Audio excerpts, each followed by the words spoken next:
Ix-xogħol fil-Ġonna Howard bejn l-Imdina u r-Rabat li fl-aħħar jiem ħoloq kontroversja sħiħa sar illegalment. Jikkonferma dan kelliem tal-Awtorità Maltija għall-Ambjent u l-Ippjanar, il-MEPA.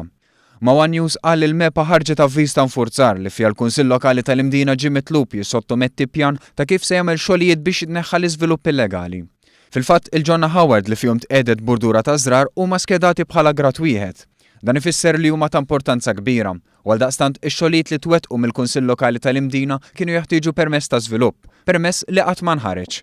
Dan ix-xogħol li sar minn numru ta' studenti Franċiżi ma niżilx tajjeb mat kbir ta' nies, tant li residenti Rabtin il-ħamis filgħodu ippreżentaw ittra lill-Uffiċċju tal-Prim Ministru biex dan ix-xogħol jitwaqqaf u l-iżvilupp jitreġġa' lura.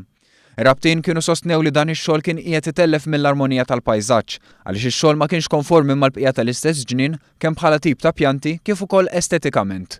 Min-naħa l-oħra s-Segretarju Eżekuttiv tal-Kunsill Lokali tal-Imdina Paul Spiteri kien kwotat jgħid li min ma jifhimx aħjar ma jitkellimx għaliex dan ix-xogħol ma kienx qiegħed isir minn xi ċuċ.